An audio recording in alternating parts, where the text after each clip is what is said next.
Pemirsa, perdagangan saham di Bursa Efek Indonesia baru saja berakhir. Kita akan membahasnya bersama Panin Sekuritas.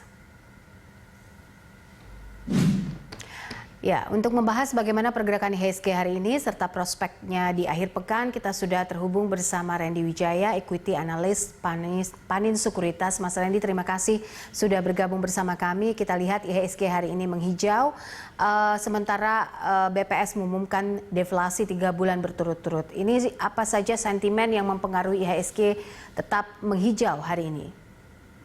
Ya, kalau kita lihat mungkin sentimennya lebih banyak dari perkembangan terkait dengan pengobatan untuk dari COVID-19 gitu ya, dimana kalau kita lihat hari ini juga KB mengadakan press conference terkait dengan rencana mereka untuk distribusi obat remdesivir gitu ya, Covifor. Nah ini yang kita lihat juga positif gitu, karena memang selama ini kan di tengah belum adanya vaksin, mungkin obat-obatan yang berkaitan dengan COVID ini bisa mendorong selain dari kinerja emiten juga dapat membantu menurunkan penyebaran dari COVID-19 ini. Jadi ini yang kita lihat direspon positif oleh investor, terlihat dari saham-saham emiten farmasi termasuk juga KB Pharma ikut meningkat.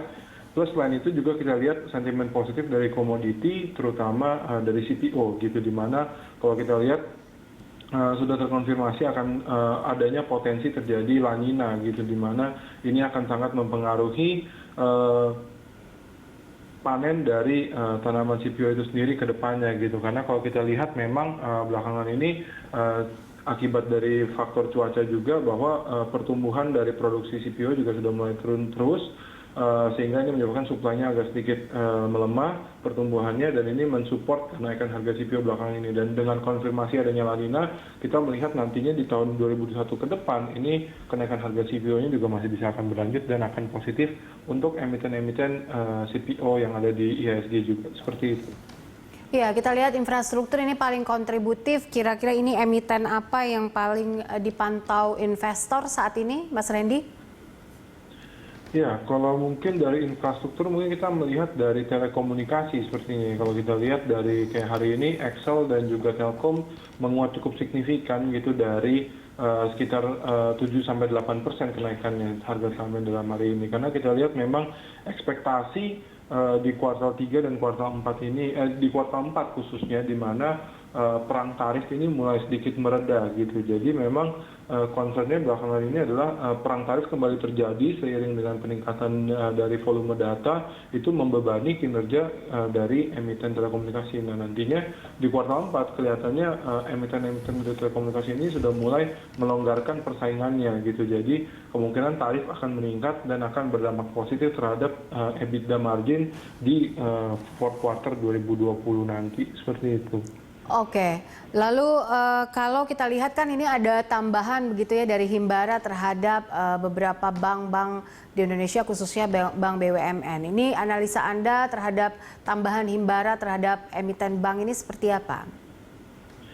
Ya, kalau untuk tambahan untuk Himbara ini kita lihat bakal positif ya, karena memang pertama restrukturasi kredit ini kan yang masih menjadi kekhawatiran investor gitu, bahwa kalau ini masih terus berlanjut dan terus meningkat, ini akan membebani kinerja ke depan gitu. Cuman kalau kita lihat dengan adanya tambahan likuiditas ini kan perbankan kita juga jadi memiliki kemampuan untuk menyalurkan kredit lebih baik-baik ke depannya. Jadi once ekonomi ini recover, kita lihat perbankan kita pun siap gitu untuk grab the opportunity untuk menyalurkan kredit lebih agresif lagi gitu. Jadi ini yang kita lihat bakal positif juga, mensupport pertumbuhan juga dari IHSG gitu, karena memang sektor-sektor perbankan ini kan termasuk emiten-emiten yang big caps di dalamnya. Dan kalau kita lihat hari ini pun meskipun secara transaksi net foreign investor masih mencatatkan net sell gitu ya secara in total seluruh market, cuman kita lihat net foreign buy-nya cukup baik nih kayak emiten-emiten big caps di hari ini gitu, di mana emiten-emiten perbankan itu seperti Mandiri, kemudian juga BCA itu juga mendapatkan inflow dari foreign investor. Ini yang kita lihat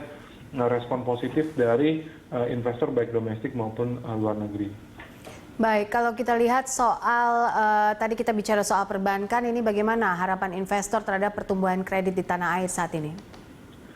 Ya, kalau pertumbuhan kreditnya mungkin kalau kita lihat sampai di 2020 ini mungkin masih akan cenderung lemah gitu dibandingkan dengan tahun 2019, karena memang dari sisi perbankan pun agak mulai lebih berhati-hati gitu untuk melakukan ekspansi kredit di 2020 karena memang kalau kita lihat kan dari pertumbuhan ekonomi pun sudah dipastikan bahwa kita akan technically memasuki resesi gitu karena pertumbuhan ekonomi masih negatif.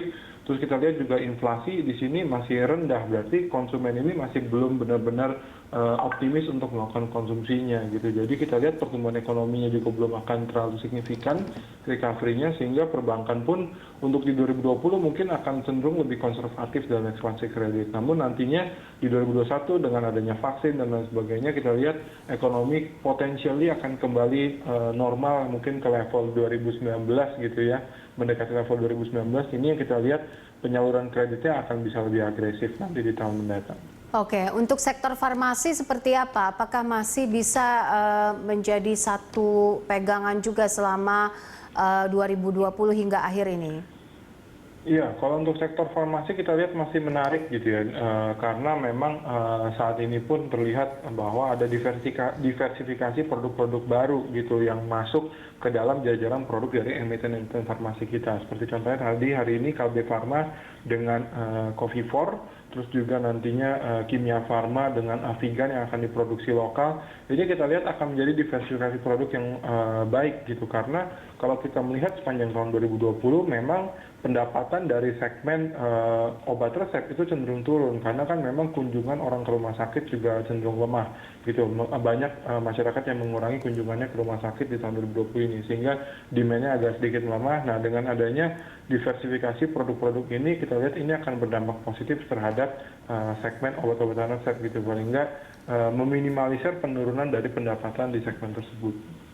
Oke, soal net sale asing seperti apa selama pandemi ini? Mungkin bisa dilihat, mungkin bisa di breakdown trennya, Mas Randy. Oke, kalau misalkan kita melihat net sale asing mungkin selama masa pandemi ini, apalagi setelah kita melihat kasus positifnya sempat meningkat ya, dari awalnya mungkin 1.900 sampai 2.000 per hari, namun sempat meningkat signifikan sampai kemarin rekornya mungkin lebih dari 4.000 kasus positif per hari. Ini masih menjadi perhatian investor asing gitu, karena memang kalau misalkan kasus positif ini masih belum bisa turun, maka recovery ekonominya juga akan semakin lambat gitu ke depan, akan butuh waktu yang lebih panjang. Jadi ini yang masih menjadi concern utama dari investor asing. Makanya kenapa sampai dengan saat ini pun dengan berita-berita positif bahwa ada obat-obatan yang siap untuk penanganan COVID dan lain sebagainya pun, investor asing masih mencatatkan net sell gitu pada perdagangan hari ini. Jadi ini yang kita lihat bahwa tekanan jual asing masih akan sangat tergantung dari perkembangan kasus positif harian kita. Oke, untuk esok mungkin menutup akhir pekan seperti apa rekomendasi Anda, dan juga IHSG analisanya berada di level support dan resisten berapa? Ya, kalau kita lihat untuk besok kita lihat masih ada potensi ruang penguatan gitu, karena beberapa sentimen positif yang ada hari ini. Cuman mungkin penguatannya akan lebih terbatas gitu. Kalau kita lihat mungkin penguatannya masih akan di kisaran 5.020 range-nya untuk resistance-nya.